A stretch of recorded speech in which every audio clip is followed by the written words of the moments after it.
What's going on? Alright.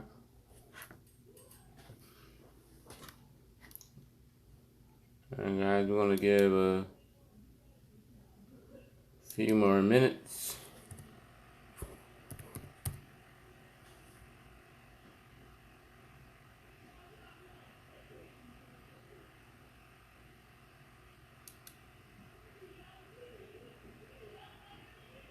Alright.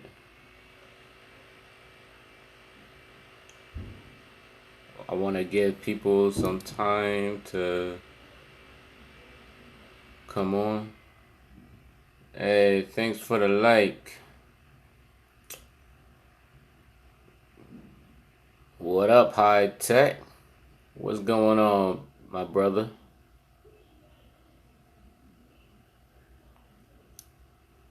I usually don't do a live at this time or whatever, but I'm pretty sure a lot of people is probably off of work, or some people may be like chilling in their bed or whatever. So wanted to see how this actually come about, how this all works.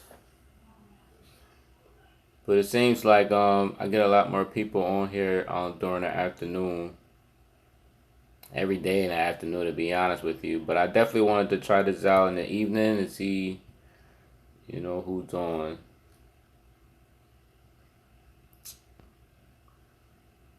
Alright, we're gonna have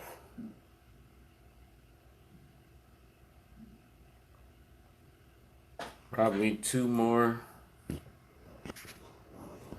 My day was actually pretty good. I actually was teleworking today.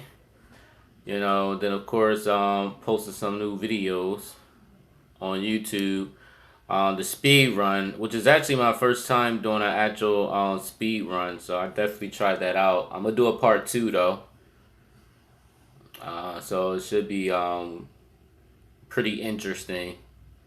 Definitely very interesting. How was your day, bro?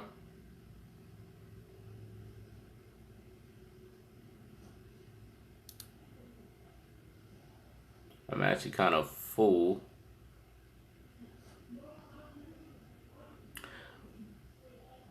But yeah, guys, I wanted to come on here. Number one, guys, to share with y'all, the fun facts about me, but also just to really, just to see, how all this playing out, and like me doing this live on this time of evening. Because I know a lot of people be like real busy, or some people be asleep. I know the times are different and everything, so I don't really know what's going on because of time differences. But yeah, guys, a fun fact with me, guys, is for y'all that don't know, before chess, it was spoken word poetry. Performed in a lot of spoken word poetry lounges. One of them happened to be obviously my hometown, Philly, New York, Jersey, DC, Maryland, Texas. Like I was literally like performing all these places before chess. That was one of my passions that I had. When it came to spoken word poetry. Hey man, turn a word. Had the fire and agenda today, so I'm good too. That's what's up, man. For real, man. Keep it up, man, with that gym. I'm gonna be doing a lot more workout with my wife. My wife did her workout. She did they got this thing called the DB method. It's like a squat equipment and stuff. So she's been doing that. But yeah, so I'm gonna be doing a lot of stuff. I'm doing more body weight training than anything though. I think body weight training is like probably one of the best exercise, because with a lot of weights it can put a lot of strain in your muscles. But anyway, guys, but yeah, before chess it was spoken word poetry. It got to the point where I performed in front of Wu-Tang I think it was only like 2 people from the Wu-Tang that actually came. And then I performed in front of Big Boy from Outkast, and then Black Label, and then Sony Ericsson. Those were the people that I actually performed in front of. So I did that for a minute. Another fact, guys, I used to rap. I did a lot of rap, guys. Even battle rap. Yeah, y'all probably couldn't even figure that out. Yeah, I did battle rap. Not this today battle rap as y'all see. I think you got like Smack and Bar for Bar, the Panic Room. All these like preparation, big event, pay per view, rap battle event where everybody's doing writtens. Nah, mine's back then it was all like freestyle. Like I'm in the era where I like listen to Scribble Jam. Y'all know Eminem was like on the Scribble Jam event. He actually battled this rapper named Juice, and Juice actually beat him 3 times in the battle at Scribble Jam, which was pretty crazy though. But those, and then Supernatural, another big time battle rap back in the day, Immortal Technique, uh, Sage Francis, Brother Ali, all those like back in the day rappers like the actual Scribble Jam, like Mac Lethal, Immaculate, so those are the stuff that I like, man, like those back in the day rappers. Uh yeah, guys, so it's pretty crazy. So I did that, guys. I'm an author of 2 books, Blood on Paper and Pain Living in My Pen. And obviously, I published a chess book, which is obviously my secret weapon opening for Black, and which I think y'all can still get on Azels.com, which is all in my description box. But I kind of prefer y'all to go to Maurice Bishop University because the videos is a lot better. Um, I probably will never do a chess book again. It's a lot of work. Writing chess books is a lot of work. I don't know how people could write chess books. Chess books takes time. Like it takes a long time. I feel like it's easier for you to do a video than do a chess book. That's personally with me though, because doing a chess book is a lot of work. A lot of work to me. Unless there's an easier way to do that stuff, I don't know, but yeah, that I don't know, man. Chess book seemed like a lot of yeah, like 8 Mile Eternal Word, like 8 Mile, where everybody get in a circle and they start like rapping in circles. Yeah, pretty much like that. And then also another thing that y'all don't know, guys. I used to box, and I was a part of the Bujikan Kiko Dojo, which is a Japanese martial arts. Which I did that for quite some time. I worked as a security guard, in which it was a crappy security guard because all we had was a wand. We ain't had no gun, no handcuff, not even a baton, not even a flashlight, guys. We just had a wand. That's all we had. And the wand was just used just to check our points for each location so they can track that we're actually doing our rounds. That's all we had. We ain't had nothing else, so I kind of hated that. I really did hated that job for real. But yeah, so I did the martial arts, um, boxing, martial arts. Uh, I think basketball was another thing I was really into. I could still play ball. I could still shoot. So I'm really good in basketball. Um, and then of course the chess. The chess is just something that I just love. Would you say you done Balenta Whack? What is? Don't know what is that one?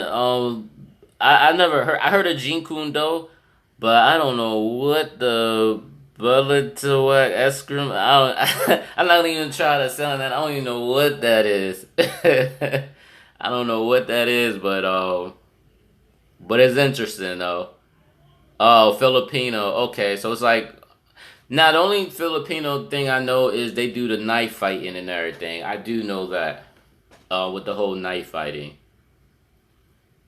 Yeah. So that one, and then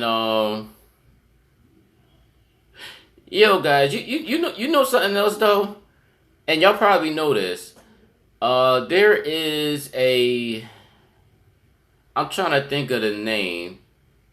Cause it's not too many females that do YouTube or chess YouTubing, but there's a few.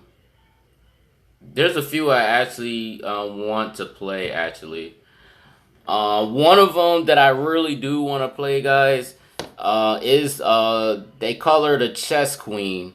I think she's from Russia or something. I'm don't quote me on it. I'm not even sure, but I would love to play the Chess Queen because I know she is very very strong. I think I follow her on Instagram.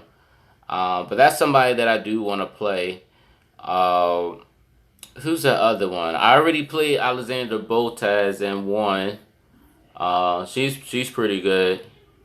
Uh, I ain't gonna say pretty good. She's really is good though. Um, the other one who I did want to play, my wish came true, which at the time I didn't know I was playing against her. Y'all probably heard of her, the AKA Nemska.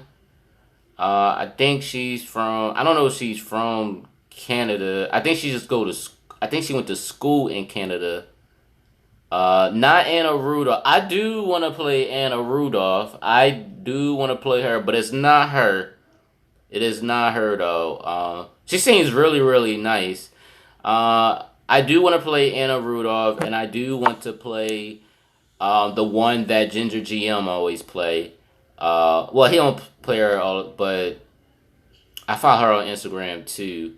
Oh my goodness, I can't even think of her name, guys. Oh my goodness, and she does a lot of streaming too, guys. She does a lot of YouTube streaming. I can't think of the name.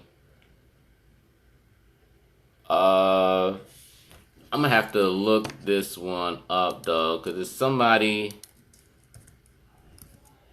I'm pretty sure. Yo, if y'all could comment the name, definitely comment the name, guys, cause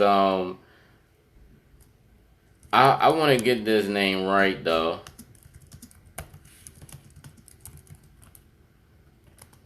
And I think and honestly, and I really do think. Oh, here we go. I think I have her right here.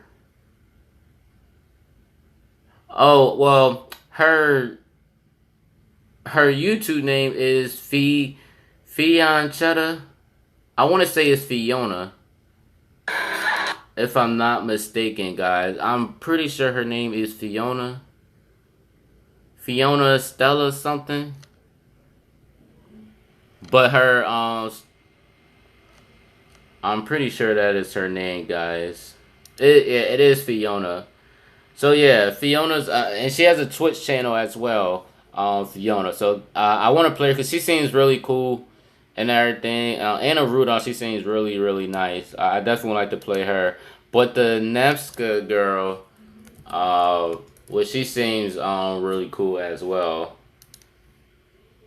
Her real name is Ki. I don't even know how to say the name right. Kinyu Zhu or Zhao. I think that's how you say her name. Caillou. I think it's Caillou. Caillou Zhu or Caillou Zhao. And she was born in China, and her nationality is Canadian. So that's what she has. But yeah, it has her as a woman grandmaster in 2017. So I played her one. But we kind of beat each other though. She beat me and I beat her though. But I think I have more wins. Or I beat her more than she beat me. So play her. I would love to play MVL. I would love to play Hikaru Nakamura. I would love to play Magnus Carson. You know. And who else? I want to play against what's a really strong? I would like to play Maurice Ashley as well. I would love to play Maurice Ashley. I would love to play against obviously I would love to play against Ginger GL because I think he's an attacking player as well. I think he likes tactics, so I would love to play against him. Um, I have not played against Gotham Chess. I know his name is Levy. They call him Levy, but his YouTube name is Gotham Chess. Uh, he's a very very strong player. I could watch his stuff. He's a very very strong player. Ben Feingold, the crazy part, I never was interested in playing him. I never was interested in playing him, no. But I wouldn't mind playing him, though. but it was never really my interest. Now I played Penguin, in one. I played Penguin, in which his real name is Andrew Tang. So I definitely played him. So he beat me, but the thing is, every time I play him on League Chess, I always find to play him on League Chess though. But if I'm on League Chess, I'm usually playing that 1/4 time, which is like 15 seconds. So I don't even know how I even get a match with him. But it seems like every time I go on there, I'll play him. So I only played him twice. So he beat me the first time. He beat me on time, and then the second time we played, I actually beat him. Uh, Actually, I didn't beat him on time. I actually checkmated him. So and then the crazy part, guys, he was 30. I think he was 30. No, was he? No, I think he was already 29. He was 2901, 2901. In the 1/4 time thing where you're playing for 15 seconds time control. So he was um so yeah, he was 2901, and obviously my rating was pretty high, but on 1/4 or like the 15-second time, I rarely play on that because I feel as though people at the time, I feel as though people had really good mouse control with that type of stuff, and I feel like my mouse control wasn't like that. So I finally brought a mouse and used it. But again, I still don't play on a 15-second that much. I may play every now and then when I'm bored, but like I rarely play on that. I'll do bullet. I'll do 3 minute, 5 minute. I'll even do 10 minute. You know what I mean? But the 15-second, I rarely do. I may actually record myself or do a live doing the 15-second, but I really suck. I feel as though I really suck at 15-second bullet. I could do bullet with no problem, but 15-second is pretty crazy. Um, You said Ben Feingold's hilarious. Yeah, he is, man. Especially that stream that he did with Alexander Boltes. That was pretty funny, though. He was, like, crushing her, though, man. Like, he was just crushing her. You said Megan Ding Laren.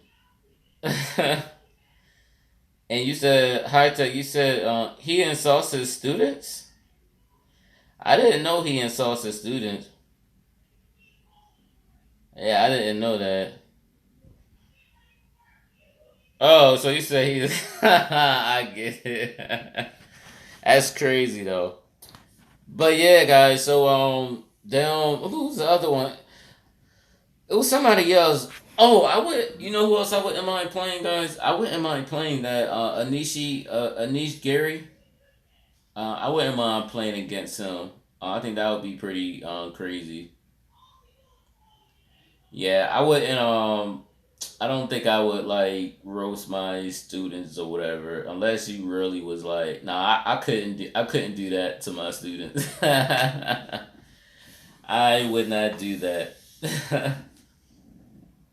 But yeah, guys, so like, hey, I didn't know a lot of y'all would even be on at this time, so maybe I might do more of these evening chats with y'all and everything, cause this is pretty interesting though. But yeah, I will who's the other one? Oh, you said if you play Nisha, he'll offer you a draw before a game. Oh man, heck, nah, I ain't trying to play for no draw though. Hikaru Nakamura, man, I do a Hikaru Nakamura on him because Hikaru don't like no draws, man. It's like he hates draws. He likes to play like up front, like for real. You said, could I do a video on that perfect L shot defense your opponent played today? Oh, when I played against the 10, you talking about the 10 minute? You talking about that 10 minute time control? When I played that, I played somebody though. You said a perfect defense. I don't think it was a perfect. Well, I get okay. I guess you could say I don't. I wouldn't say it's a perfect defense, but then again, I mean, you kind of could. But I can't really say it's really a defense because all I did was a counterattack, pretty much. 99%. I mean, there were other moves that he probably could have did, but I mean, again, I mean, you thinking I played a 21? I think it was a 2165 or something like that.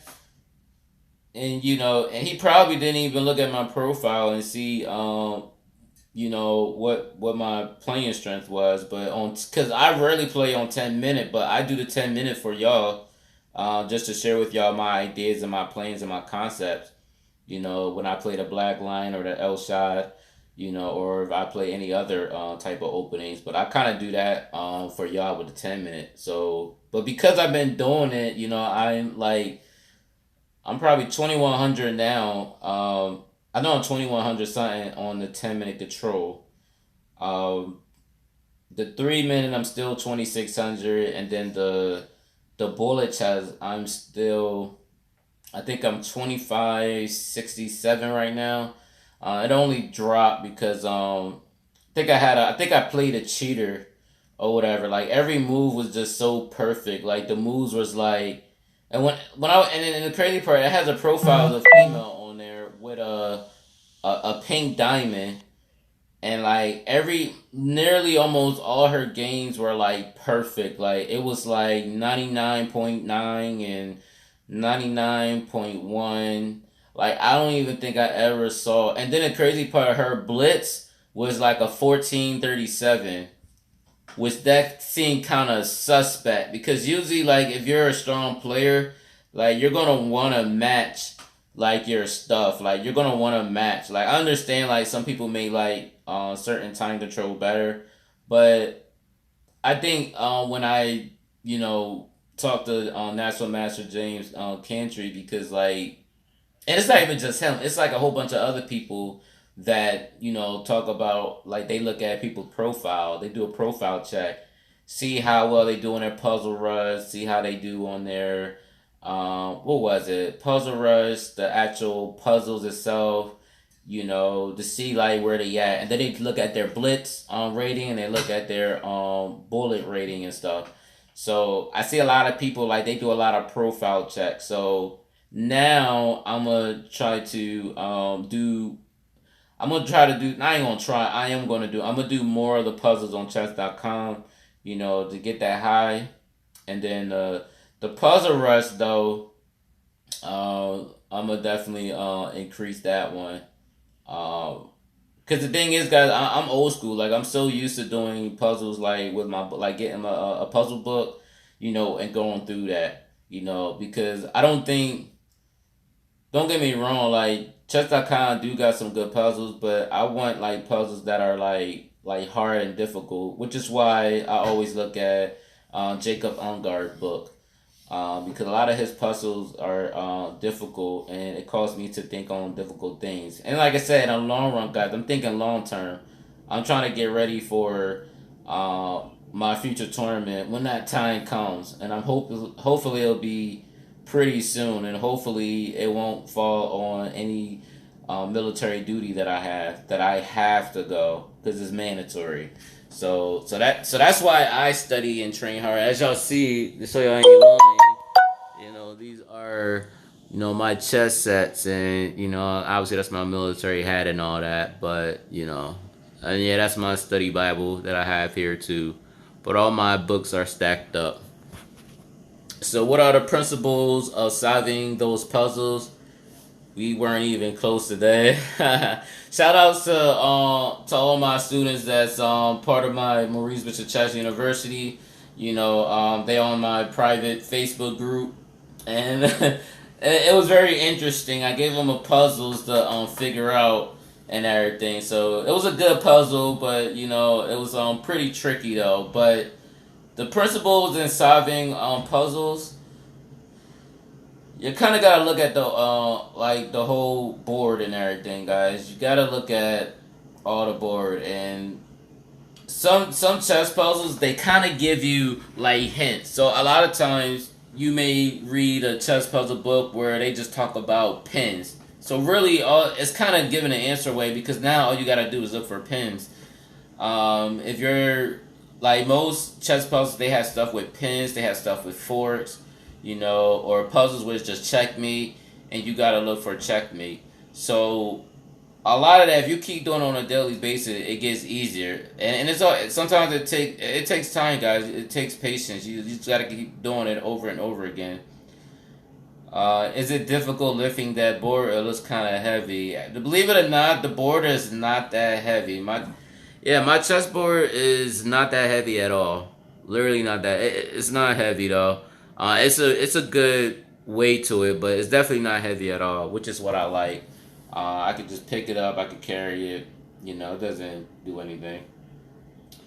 But yeah, but puzzle. But now on chess.com, now I can't really give you a tip on the puzzle rush thing, except for, you know, unless unless you really have a bad memory.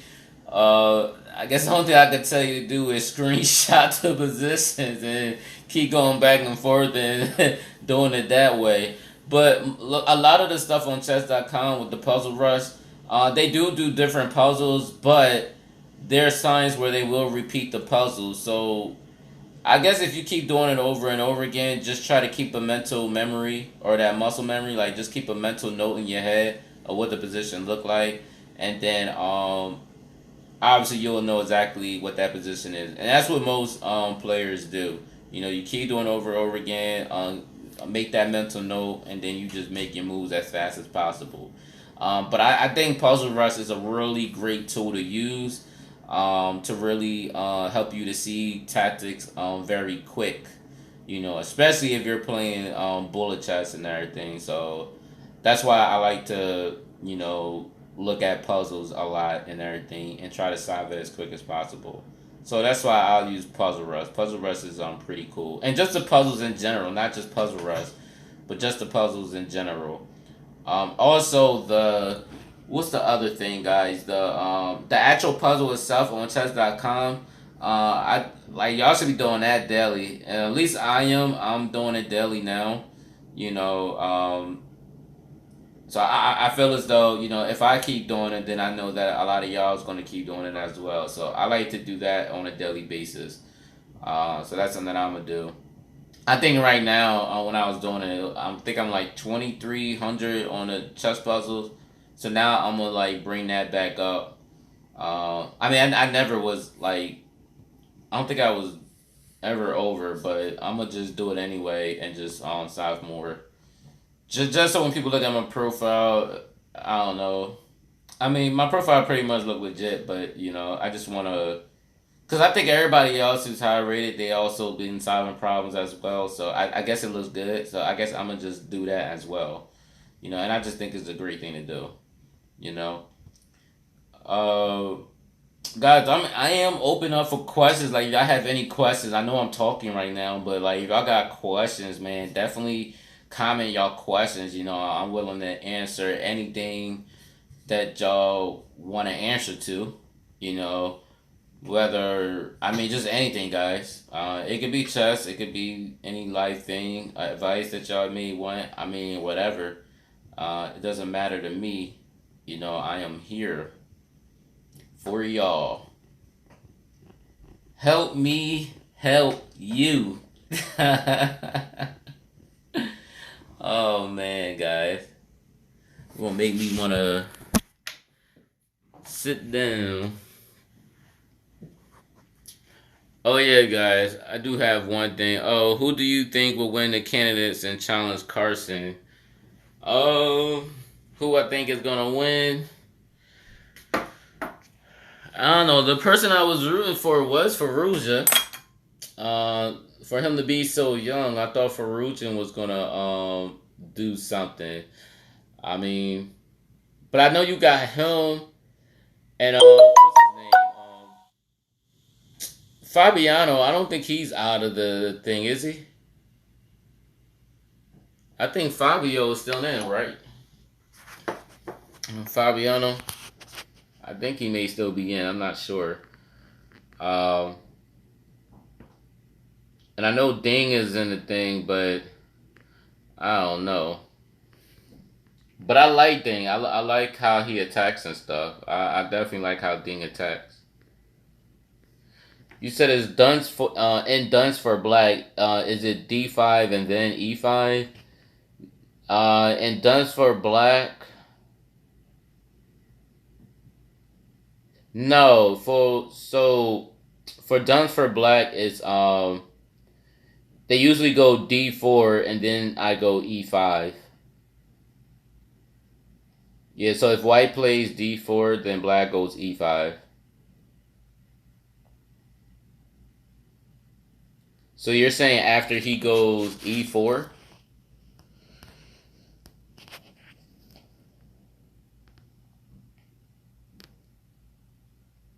Yeah, so after he goes E4. So yeah, so D4. Oh, so you're saying first E4, then after he goes E4. So after white goes E4, then D6. I usually, if he goes E4, I go D6, and then if D4, then E5.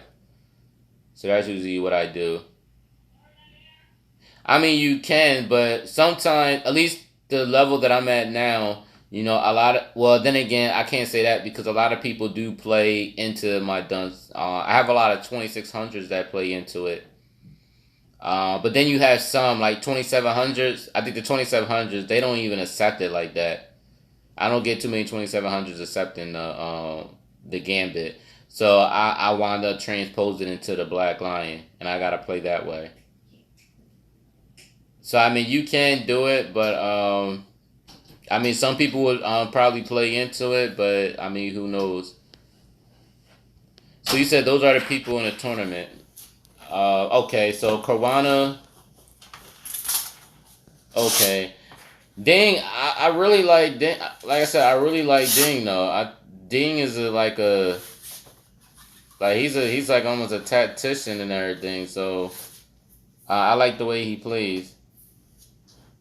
MVL though, man, that he's a strong player too. And of course Gary. You said should I use the dunce after E4? You can, but I mean usually if they play E4, most likely I'm gonna just play the Black Lion.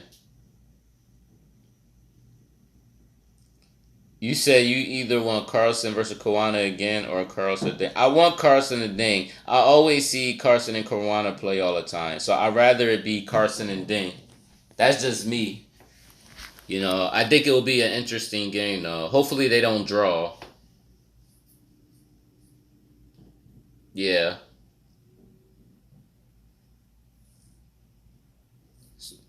So you want all right, so who do y'all want then?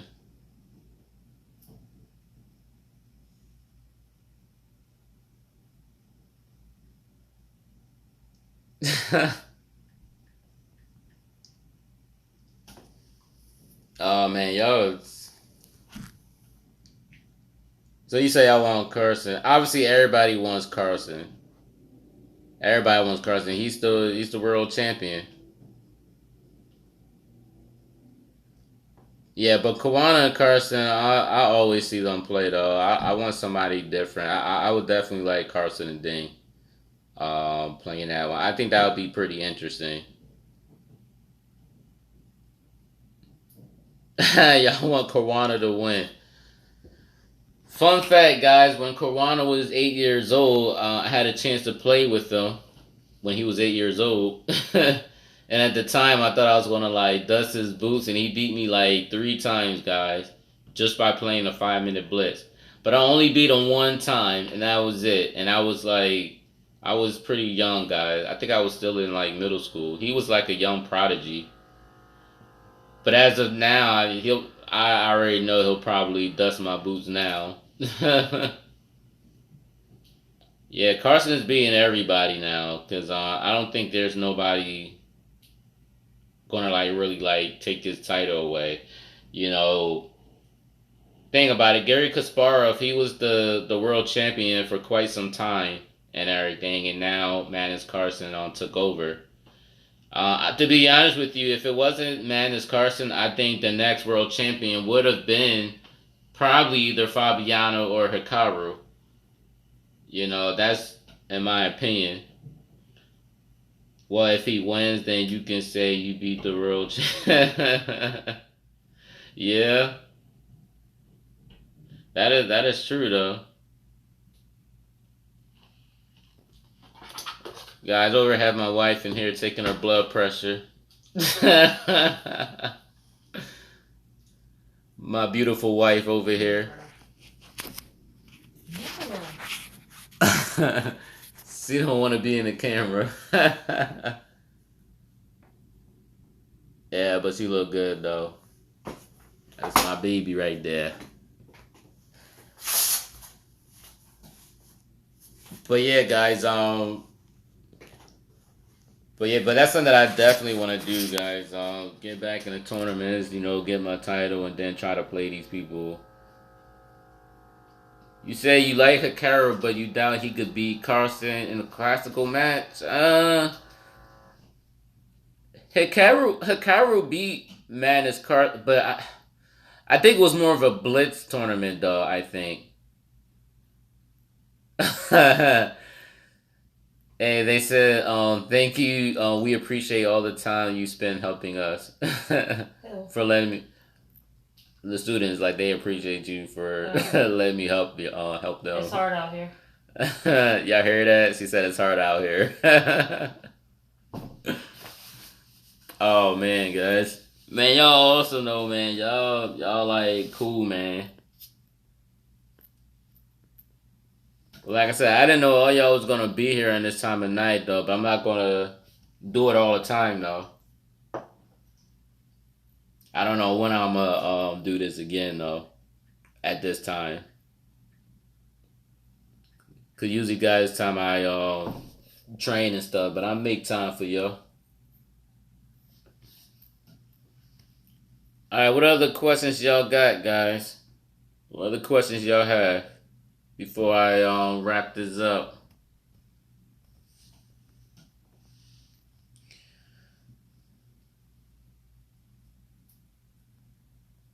All right.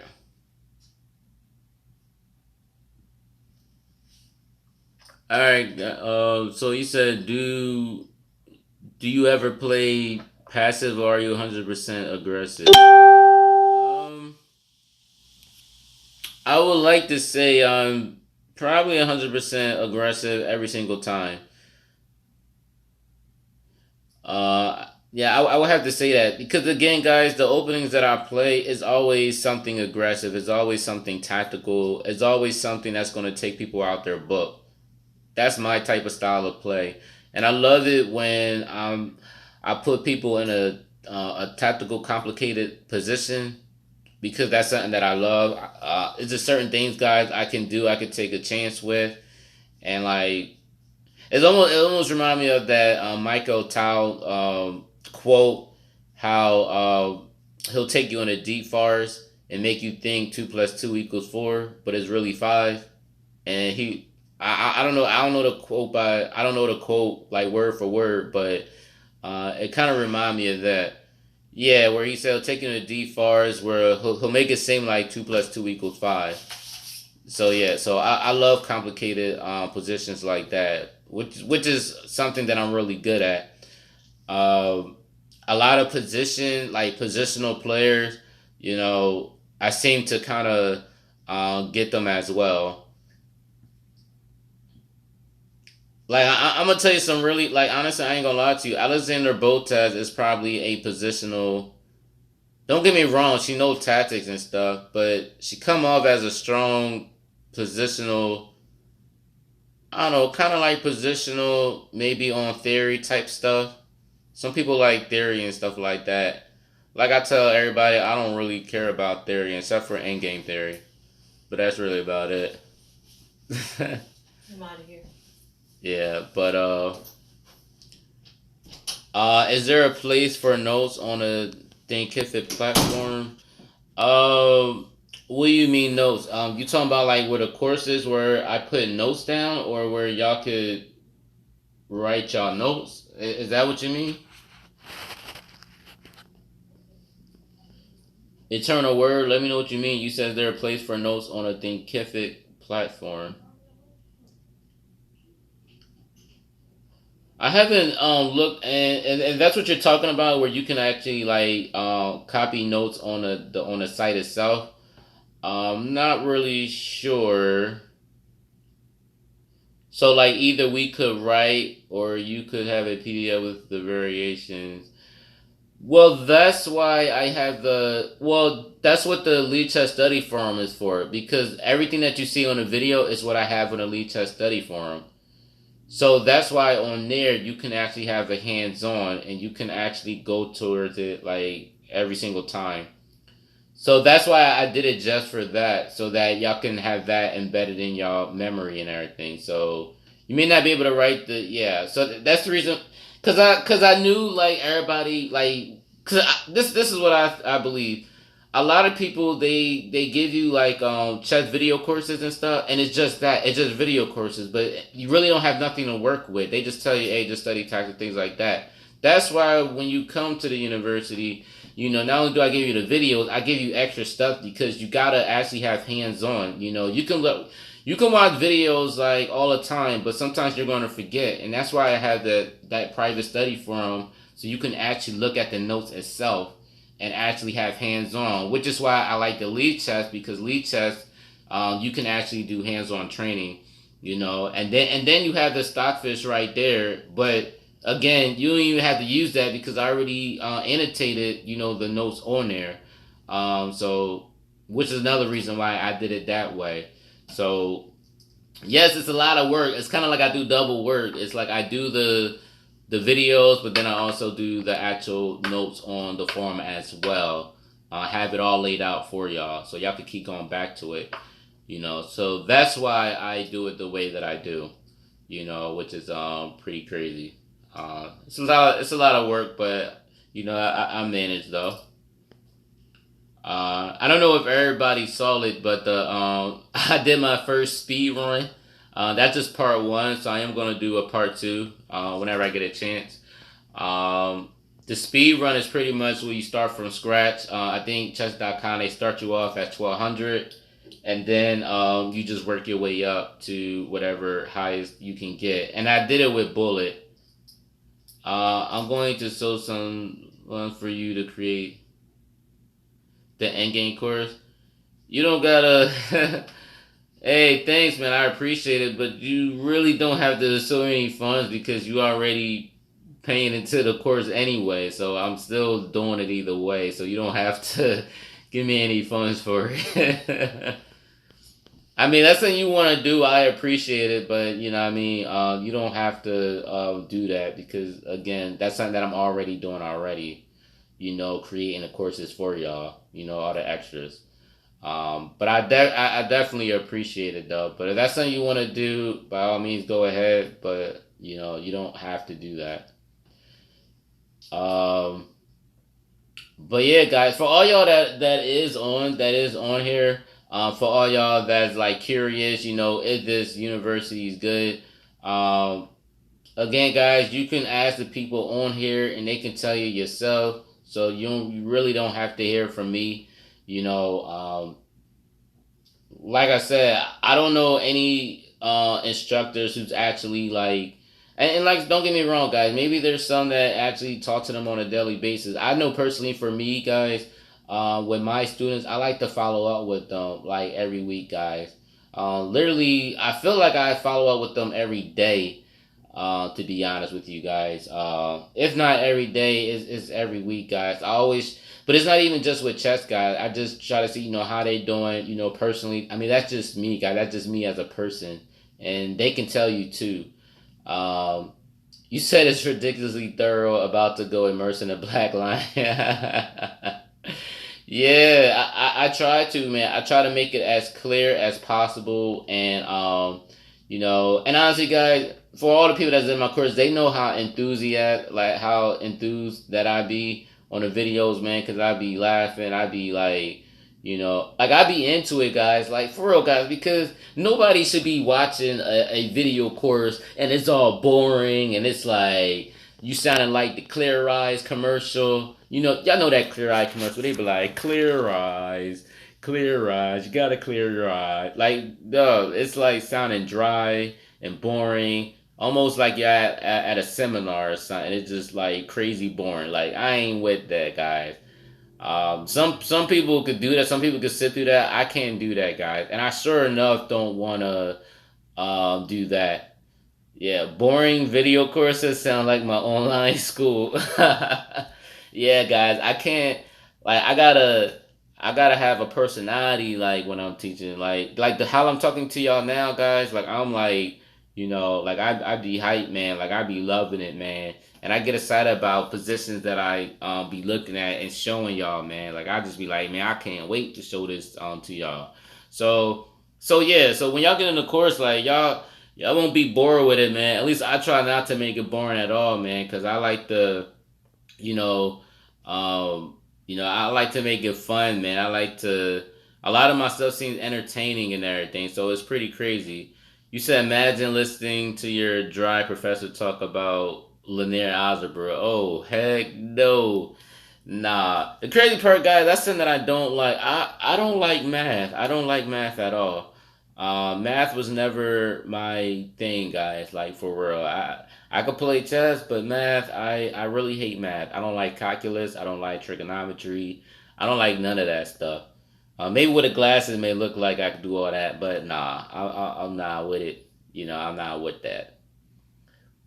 But yeah, guys, but yeah, on the course, guys. Oh yeah, for all y'all that's for all the students that's in my university course, probably this week, y'all really probably tomorrow, either tomorrow or Saturday, y'all should be seeing a part of the tactician's technique for the cross or the combination cross technique.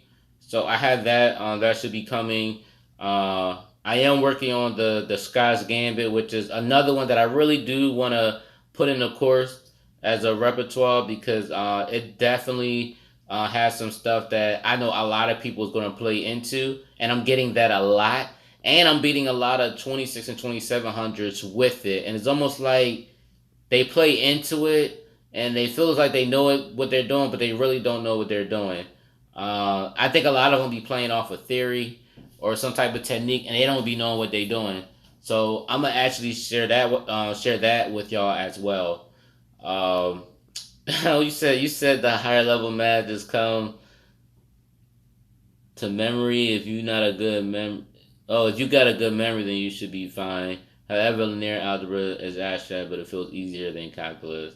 Yeah, you probably got that because I'm not. That's just something that I just don't even want to learn. I don't even have a passion to learn that type of stuff at all. It's one thing if I was like an engineer or something like that, but I can't. Man, that ain't me. I can't do that. But yeah, though. What was the other stuff? Something else I wanted to talk. Cause somebody was asking me. That's what everybody was asking me. Okay, and before I forget, I gotta say this right off the bat before I forget. I know somebody was asking me how much was the course or whatever. Guys, the course is not expensive at all. It's literally only $29.99 per month, though, guys.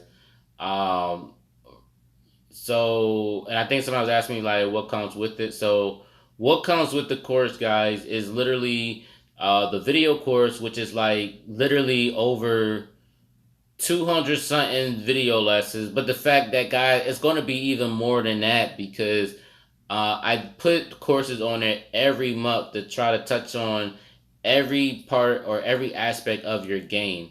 Especially end games, which is something that will be coming very soon as well. So you do get that. You do get the private access to my Facebook group, in which a lot of my students are excited about that. Which is, they're really excited about that. The thing about what I like about the Facebook group is that everybody could come together and share their games on there. They don't got to worry about other people making fun of, how they play or things like that. It's like everybody is somewhat on the same level. Some may be stronger than others, but at the same time, they could come together, share their games, analyze together. Obviously, I'm on there on a group all the time, so I can actually analyze their stuff as well. But also, God, that's not what you get though. You get the private or my private access to my lead chess study forum, which is pretty much all the lessons that I cover on my video course, in which you can actually go through those same lessons and get your actual hands on. And you have the Stockfish engine with you to actually, try whatever moves you want to look at, and then you can look at it for yourself for analyzing purposes. You know, so that's what I had that, and it's a lot of stuff, guys.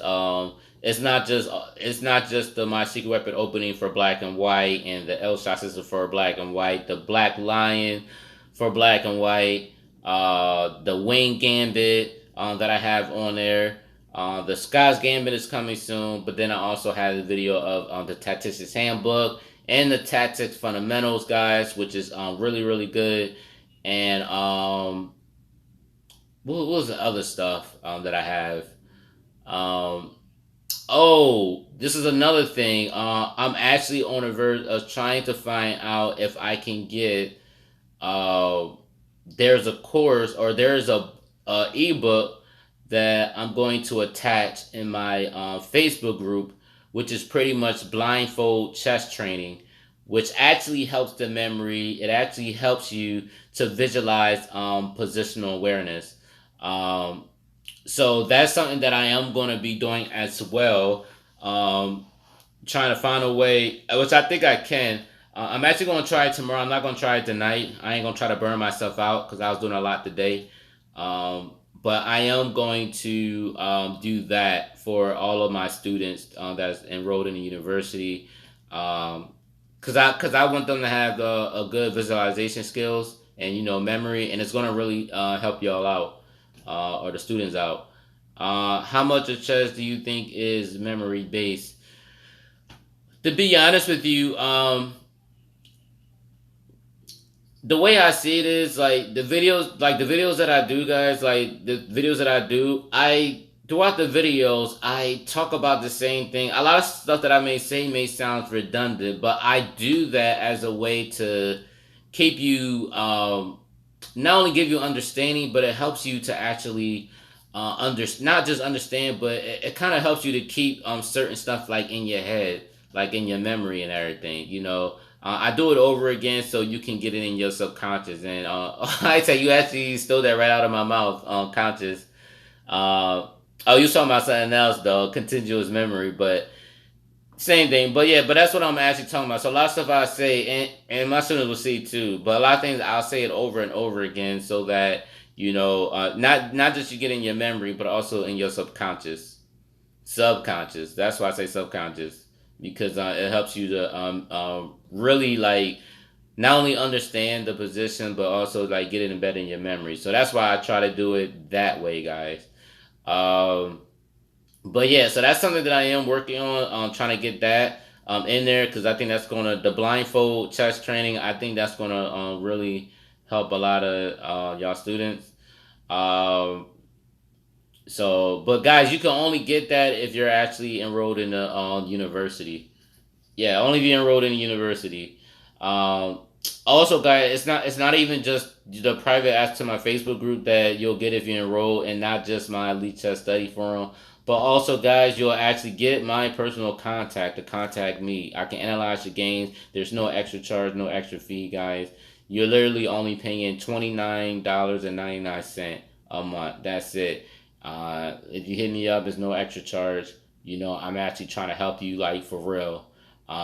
All my students can tell you this. I follow up, I email, I give you my personal number, guys. Literally, guys, my personal cell, and they hit me up. And a lot of them do. A lot of them just follow up with me, talk with me. We don't just talk about just chess, guys. We talk about life and all that other stuff, man. We do a lot of things. It's like family, guys, which is what I love.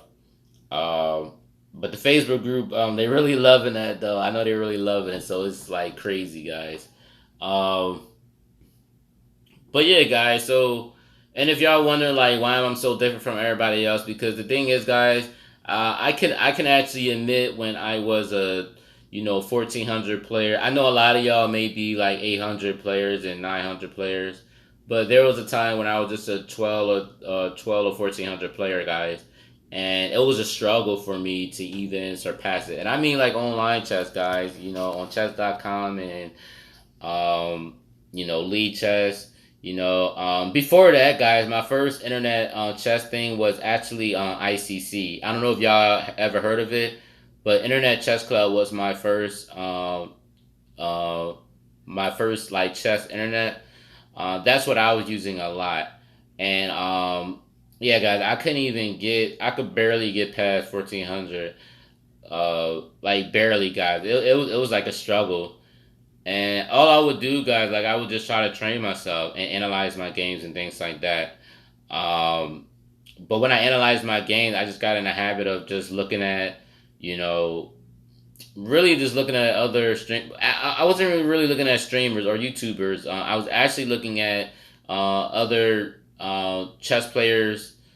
What was it? Other chess players' games, and I would literally write down a notation and then try to imitate it. And that's what I used to do. I used to do that part, and then I start mixing things up, and then I just start experiment with certain open to see what works with me. And then, like I said, with my secret weapon opening for black, I kind of did that move by mistake, and again, I just started playing. I've been playing that thing ever since, and just been winning. You know. And then eventually, guys, like I said, I started studying hard, guys, studying tactics on a daily basis. It took a few years and everything, but I managed to do it. But a lot of y'all don't even have to wait a few years to get better, because I kind of, in the course, I kind of do like the legwork for y'all. I kind of really, see, this is the thing. A lot of stuff that I put out there, I'm actually showing you exactly like real life games that I play, and and really the opening moves that a lot of people is playing against me. So if you see the moves on my course, those are pretty much the one that you're going to face, because I face it all the time. And then the crazy part about this, guys, even the games that I'm playing now, a lot of those games I will actually post in my Elite Chess study forum, guys, so my students can actually go back and check it out. You said, is there a difference between online rating and over the board rating? Obviously, yes, guys. Obviously, there is a difference. The difference is online rating is just online rating. Online rating is like a video game point. That's pretty the best way I could put it. Whereas the on the board rating is more legit. Obviously, on the board rating, like if I was a 2500 over the board, I will actually have a document stating that I am a grandmaster. If I was a 2300, I would have an actual certificate or something written in black and white stating that I am a FIDE master. That's the big difference. Yeah, you can be like right now, like I'm a 25, no, I'm a, well, 2567 in bullet, but 2600 in blitz and everything. So yes, I'm that online, but as far as like over the board, like I don't have that. I don't have the documents. I don't have that certificates and everything. Who is it? Do you play in USCF tournaments?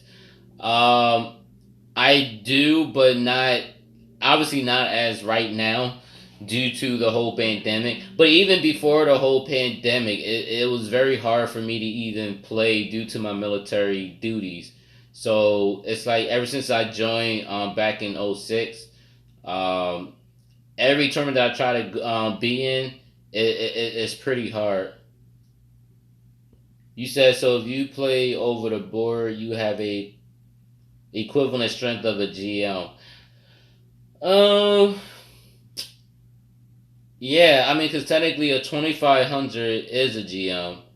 A 2600 is, I think 2700s are a super GM. 2700 is going to be, well, I don't want to speak that into existence. That's going to be hard. I think it takes a lot of dedication, a lot of motivation to reach 2700. But with my blitz, I'm 26. I don't know if I'm 2617 or 2602. I'm one of those. I'm not sure, but I mean, you gotta think though. The mindset of online is different from over the board, because over the board, I'm gonna tell you why. Online, you're kind of comfortable. It's only you in your own room. You're very comfortable, and um, you're not really motivated. I mean, you're motivated to win, but there's no prize money. You know, if you try to win online, if you get what I'm saying. Whereas if you're over the board, it's like you have your score sheet. You gotta write down your notes. You have a time control, but it's longer time control. I feel as though with people playing a longer time control, you have some people that would think really well in longer time controls, but then you have people that may play blitz and bullet a lot, and they may think too quickly to the point where they may make a mistake, or some people may get nervous or whatever because you're waiting. You get tired, like you may feel like you're like getting real tired. Like there's a lot of psychological things in the actual a longer time control and in a classical chess. Whereas you playing online, it's just a different mindset. For me, if I was playing in a tournament right now, um, like again, I don't really care. I don't really care about the prize money. This is my thing. I don't. Yes, I'll pay an entry fee and all that, but I wouldn't really care about the prize money, because the thing is, the only motivation I have is just playing good chess, just having fun, meeting new people, networking with people, and and increasing my rating. Because the thing is, if you just focus on just the prize money, then you're just gonna make yourself more nervous and more stressed out instead of just going out there and just having fun. When you go out there just to have fun, like that's your only alternative, is just to have fun and just meet people, then your attitude, and I think your attitude and your positivity, that alone would just help you to focus even more, especially if you're not really stressed on just focus on, oh, I need to win this money, because that in itself will let you lose your focus. So that's why when I do stuff, guys, I'll sacrifice pieces and not scared to do it.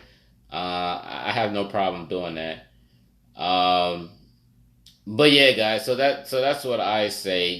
Just if I was playing over the board, um, be a little bit different. I only care about chess because of the fun, the artistic nature of it, and gaining rating points. The money is really irrelevant. I mean, don't get me wrong. I mean, obviously, winning the money is going to feel good. I mean, shoot, I could use a cup of that money. You know what I mean? I mean, it'll be really good, but I just learned. I just know that just going there and just having fun, it definitely helps you to focus even more. That's just personally with me. When I go to tournaments, I don't get nervous. I used to get nervous on playing in tournaments because I'd be wanting to do so good when I was younger. But now I'm older now. I don't really care about that. I just want to go out there, have fun, play some good chess, things like that. So that's what I'm all about. So I never really get nervous about it, you know. Um, what else, guys? The Hold on, because I don't think I answered that question all the way. Dang, I can't even see that question. I just said that guy. He was asking me that question. Hold on, before I answer your question, yo, I know you're saying, do I play in USCF tournament? So I think the last time I played in USCF tournament was last year, on February 2020, and that was exactly before the whole COVID started. Um, was it that one?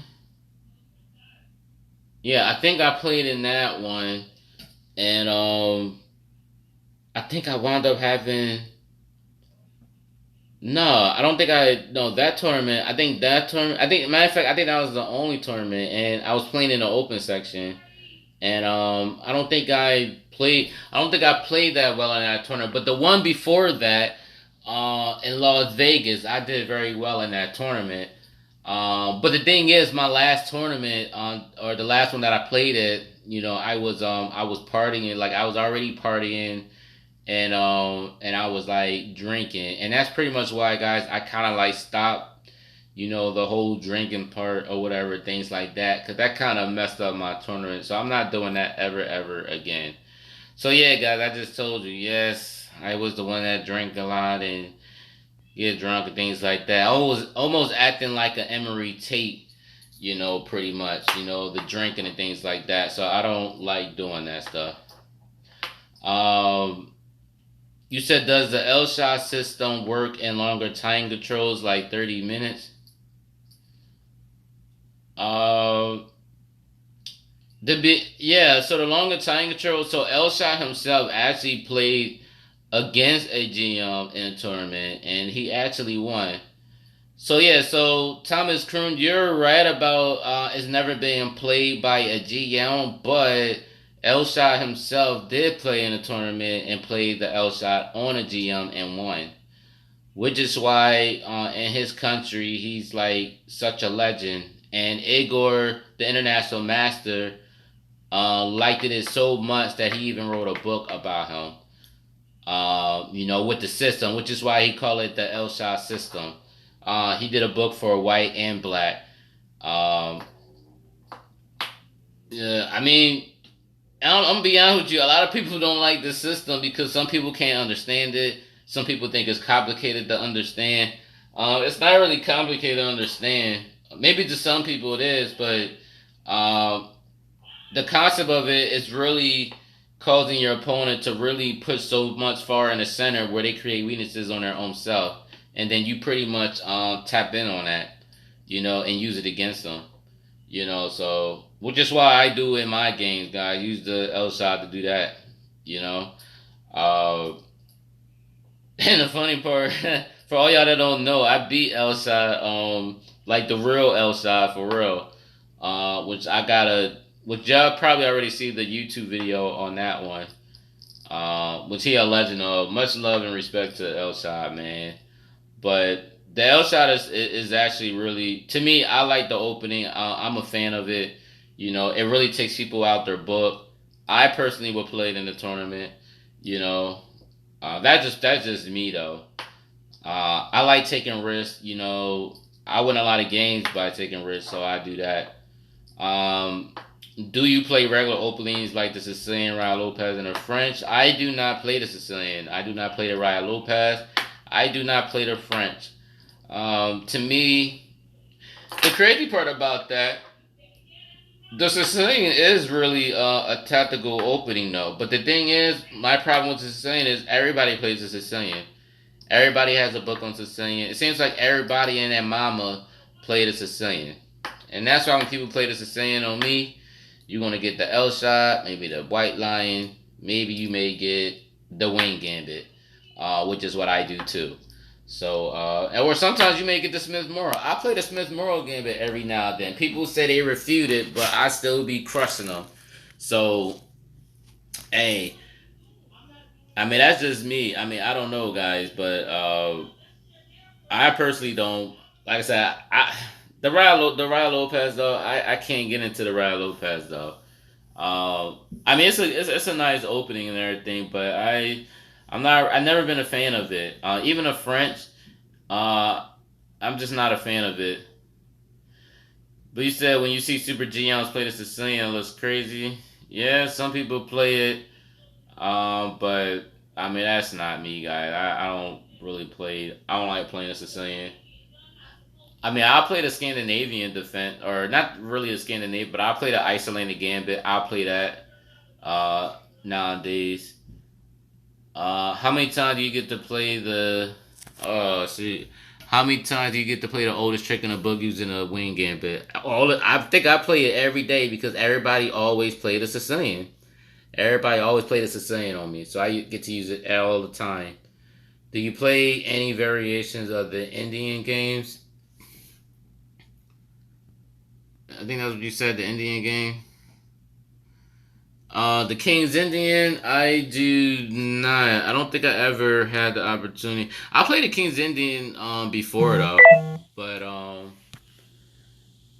yeah, the Latvian Gambit, yeah. So that part, I could never get nobody to play into, which is why I don't play it. The Elephant Gambit, honestly, the Elephant Gambit, you might be able to really get people to play it, but I don't really play that. the Stafford Gambit, I played, but I don't get too many people playing into. Now it's easy for me to play the Stafford Gambit with white because I always get an opponent that may play, the what is it, E4, Knight F6, Bishop C4, and then I think it's like E6 or Knight C3. So I may get some people to play that, but but that's usually for white, but never with black. So I don't really play it. Uh, yeah, the Sicilian has a lot of theories in it, guys. It definitely has a lot of theory. It is complex. It's ridiculously complex. The crazy part about it is you got so much Sicilian games. Like you got the Sicilian Dragon, the Dragon Variation. You got the what's the other one? You got to deal with the Wing Gambit, the Smith Mora. Then you got to deal with the C3 variation or the Grand Prix. You got to deal with all that. Yes, Thomas Croom, the anti. You have to deal with that. You have to deal with the what's the other one? The man, it's so many. It's so many names for the Sicilians. Like it's ridiculously crazy, guys. It's always something new. And also, guys, they got this new book out called the Carson Variation, which is what you play against the Sicilian when one thing settle their bishop on bishop b2. So there's a whole bunch of variations with that as well. So Sicilian, you're gonna run into a whole bunch of problems because it's like unless y'all been playing Sicilian all your life or whatever, then you may be able to handle it. Because you had some people they played the Sicilian since they were like 12 or 13 or something, and they still play the Sicilian and still try to come up with new stuff, So you're gonna always have somebody that plays Sicilian. So that's why the way that I play it, guys, like yo, man, like I'm hitting you with something like. I'm all about taking people out their book, you know. And honestly, guys, the crazy part is even if it don't make sense to you, like I'm gonna still do something that's gonna get you out your book. You could play something on me that may try to get me out my book, but I'm gonna always find some other moves, and it could be a freestyle type of thing. I'm gonna always do something. I'm gonna sack something. I'm gonna sack a pawn. I'm gonna sack something, and I'm gonna make the position very complicated for you. That's how I like to do. I heard about the Carson variation. The Sicilian is for people with great calculation skills.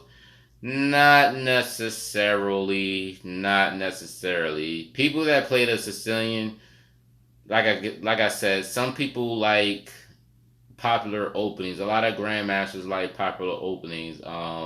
Hikaru played the Sicilian a lot. Magnus played the Sicilian. Um, the Sicilian. To be honest with you, a lot of people get excited with certain grandmasters like Gary Kasparov and a lot of other top grandmasters that play the Sicilian. So a lot of people are entertained with some of that and they want to learn the exact same thing. There's a lot of tactical stuff that Sicilian players do, and people like it. Especially one of them is when you play the Sicilian Dragon, where somewhere along the way you move your rook to rook after c8, and then you sack on c3. There's always a knight on c3 and a rook captures on c3. Doubling the pawn, and it's definitely very good if the attack is very strong when white castles queenside. You know what I mean? So it almost come off as white playing a sandwich on a Sicilian Dragon. But then once that rook goes to c8 and that knight's still on c3 and white already castled queenside, black automatically sacks the rook on c3. Gary Kasparov done that as well and won against somebody in a tournament. So yeah, so that's why a lot of people like the Sicilian because it's tactical. It's very standard. It's just a lot of it's a lot of theory. What's it saying? It's saying is always theory. So, but yeah, guys. So, I mean, like I said, for all y'all that like the Sicilian, by all means, definitely do it. But I'm not a Sicilian player.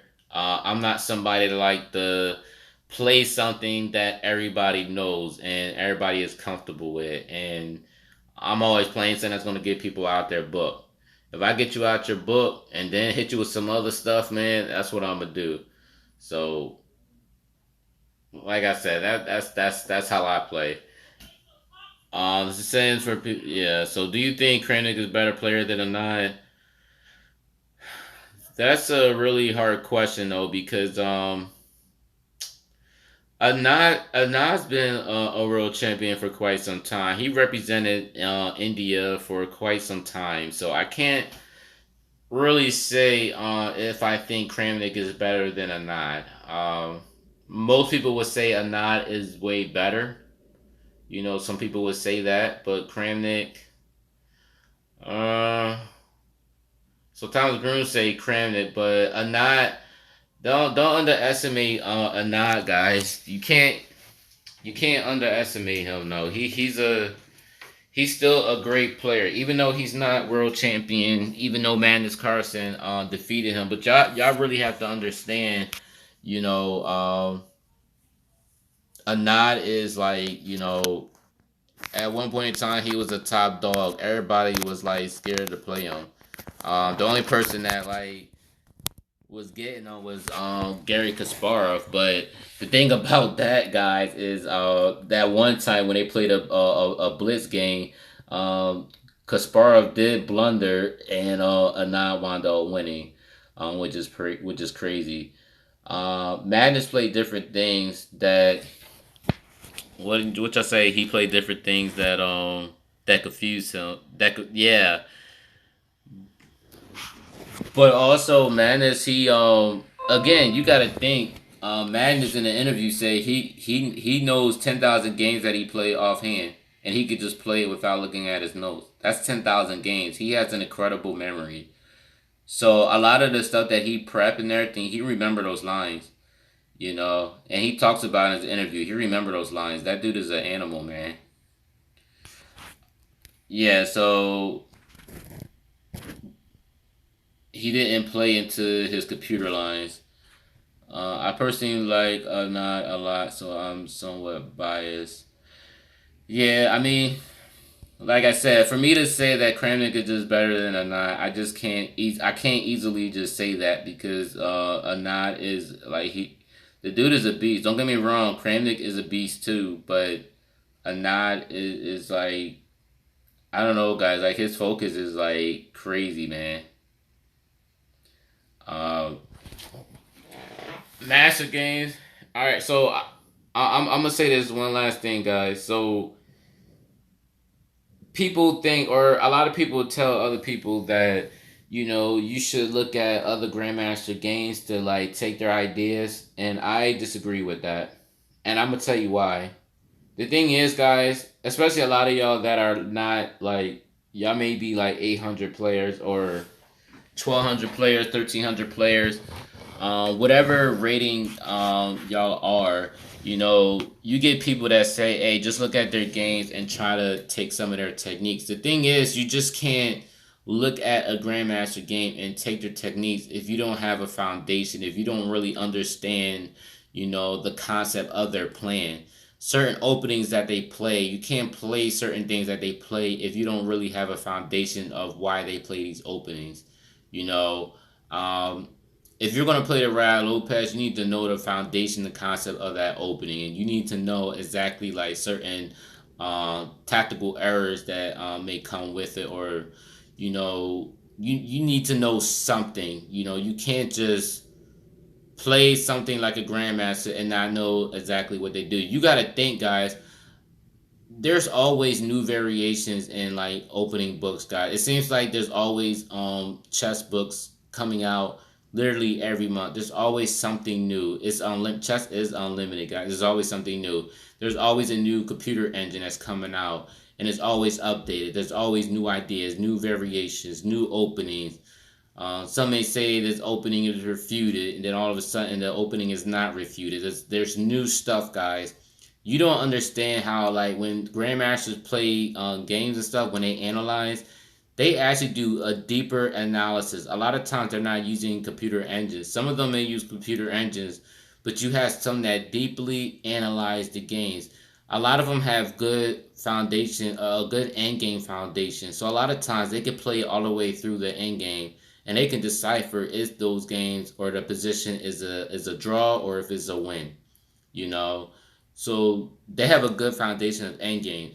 If you don't have a good foundation in end games, guys, then you playing an opening is just not going to really do you any good. So you really need to.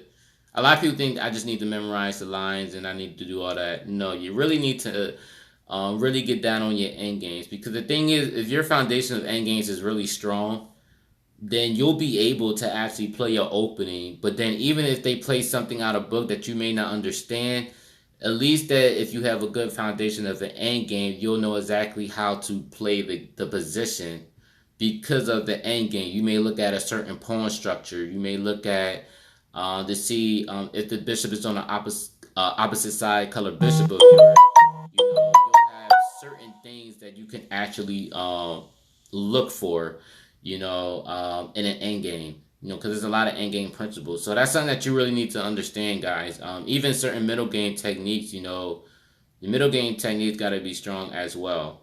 So that's why I always say study tactics, study different positions, guys. Not just checkmating puzzles. Checkmating puzzles is good too, but you need to study some middle game techniques if your middle game is not that strong. Hey, what's up, Hugh, man? I'm doing great, man. I generally don't understand really a GM games. I just try to memorize some of their common opening ideas. I mean, you can do that, but I mean, it doesn't. Again, a lot of Wait a minute, I hit 23 online without studying master game. And Thomas Crew, that's good. But yeah, if you're gonna study something, you gotta get a foundation, and guys, and that's why, like in my university, I try to touch on not just openings, but like tactics, attacking techniques, and then of course the end games is definitely gonna come soon, because I really feel as though that's what a lot of y'all gonna need. Um, for when y'all play, because your end game's got to be strong too. So I'm trying to prep y'all for that as well.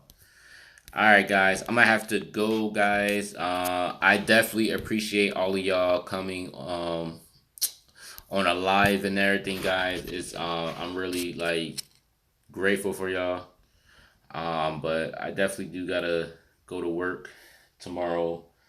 But it's a Friday, so I'm glad that it's a Friday. So, pretty crazy, guys. Yes, this was fun. This was definitely fun. I didn't know a lot of y'all was gonna be on here, so it's pretty crazy, guys. Definitely pretty crazy. All right, guys. Thank y'all for joining in. If y'all haven't, again, guys, for all y'all that's interested, if y'all haven't joined the Maurice Bishop Chess University, make sure you sign up and enroll. Definitely enroll, guys, because I'm telling you guys, it's going to really help you a lot. It's going to definitely improve your games. You'll get all the access, guys, and of course, one-on-one contact with me personally, guys, for real. And again, guys, it doesn't cost an arm and a leg at all, guys. I'm not trying to rip your pockets off, you know what I mean? So, if you're really interested and you're really trying to get better, definitely enroll for yourself. And if you've been looking at my YouTube channel and you have not subscribed, make sure you subscribe to my channel as well, guys. For real. Alright? Till then, guys, I will see y'all next time. Alright, guys. Peace.